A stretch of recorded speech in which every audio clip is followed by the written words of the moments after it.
अमानत की कितनी किस्में हैं और रिवायात में अमानत इलाही से क्या मुराद है? अमानत में खयानत कैसे कैसे मुमकिन होती है? नाज़रीन इकराम, सलाम अलैकुम। सूरह निसा की तफसीर में एक मरतबा फिर से आप सभी को खुशामदीद अर्ज़ करते हैं। आज हम एक आयत की तफसीर के साथ आपके सामने हाजिर हुए हैं, तो आइए चलते हैं आयत की तफसीर को जानने के लिए उसके तिलावत और तर्जुमे को सुनते हैं। किताब अंज़लनाहु इलैका मुबारकुन लियद्दब्बरू आयातिही वलियतज़क्कर उलुल अल्बाब। बिस्मिल्लाहिर रहमानिर रहीम।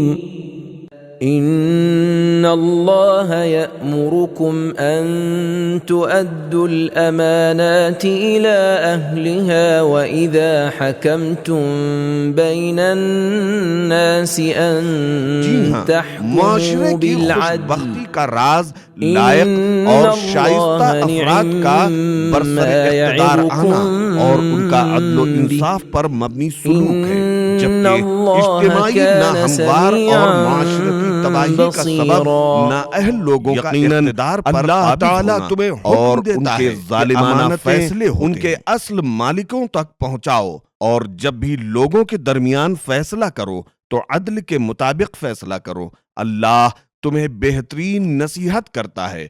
यकीनन अल्लाह ताला सुनने और देखने वाला है। इस आयत के तर्जुमे को जान लेने के बाद आइए इसके नुकात की तरफ तवज्जो करते हैं।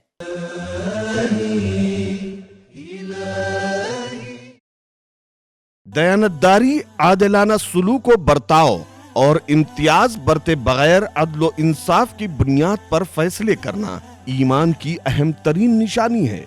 बददयानती और अमानत में खयानत निफाक की अलामत है। हदीस में है, लोगों के लंबे लंबे रुकू और सुजूद को न देखो, बल्कि उनकी सदाकत और दयानतदारी को देखो। काफी जिल्द नंबर 2 सफ़ा 105।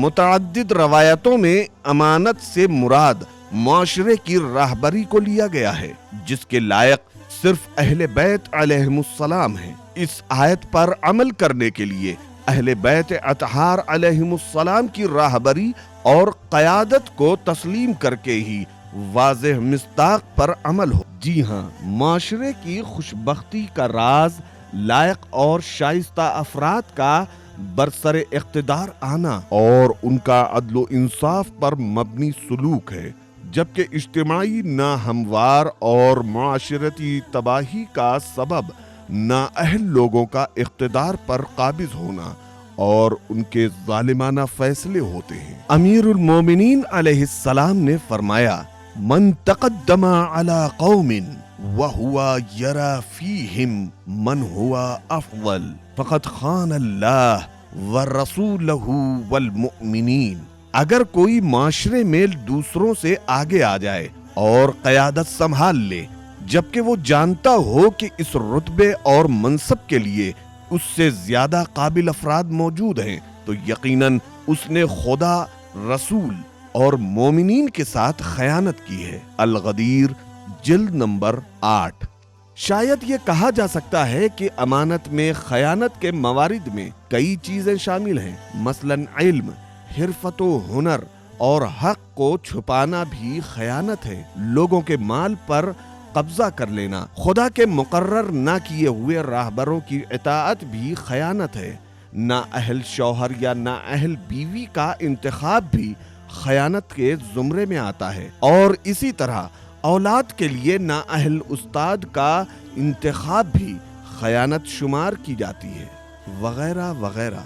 इमाम मोहम्मद बाक़िर अलैहिस्सलाम फरमाते हैं, इलाही अवामिर और नवाही खुदा की अमानत है। तफसीर नूरुस्सक़लैन। इस आयत की तफसीर में इमाम जाफर सादिक अलैहिस्सलाम फरमाते हैं, खुदा ताला ने हुक्म फरमाया है कि हर इमाम के पास जो कुछ है वो अपने बाद वाले इमाम के सुपुर्द करे। काफी जिल्द नंबर 1 सफ़ा 277। अमानत 3 तरह की है। अलिफ, खुदा और बंदे के दरमियान, यानी अल्लाह की तरफ से डाले गए फराइज और वाजिबात। तफसीर मजमउल बयान।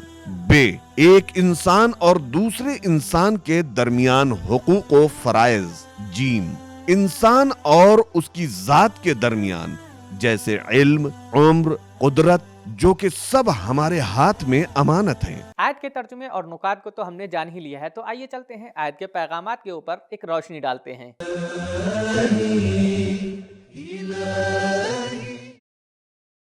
1. काम जानने वालों को उन्हीं का काम सुपुर्द करना और आदिलाना फैसले करना अमल साले का मिस्दाक और ईमान की अलामत है गुज़िश्ता आयत के लिहाज से। 2. हर अमानत का कोई मालिक होता है और इसी तरह हर शख्स में किसी ना किसी काम के करने की सलाहियत होती है और किसी मकाम व मनसब की अहलियत होती है। 3. अमानत की अदायगी और हुकूमत में अदलो इंसाफ करने के लिए ईमान की शर्त नहीं है, बल्कि सारी अवाम के लिए अमीन और आदिल होना चाहिए। 4.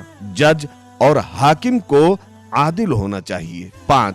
हुकूमत की तश्कील जरूरी है। अगर जिम्मेदारियों को ऐसे अफराद के हवाले किया जाए जो इसके लायक हैं और अदल की बुनियाद पर फैसले किए जाएं, तो इसका हतमी नतीजा हुकूमत का इस्तेहकाम और इलाही हुकूमत का कयाम है। 6. बेहतरीन मौइज़ा और वाज़ो नसीहत वो है जिसमें इखलाकी नसीहतों के अलावा मुआशरती मसाइल और क़ज़ावत के मसाइल भी बयान किए जाएं। 7. अगर अवामुन्नास को अमानत में खयानत का इल्म न हो सके या उन्हीं फैसलों में जुल्म व सितम की समझ न आए, तो भी खुदा जो देखने सुनने वाला है वो उसे जरूर जानता है। इस एपिसोड में हमें यह मालूम हुआ कि हुकूमत एक ज़रूरी चीज़ है, इसकी जिम्मेदारी एक लायक और आदिल इंसान के पास होनी चाहिए। यहीं पर हमारा वक्त ख़त्म हुआ। मिलते हैं अगले एपिसोड में एक नई आयत की तफसीर के साथ। तब तक के लिए शुक्रिया। खुदा हाफिज़। सबील कुरान, कुरानी समाज की पहचान।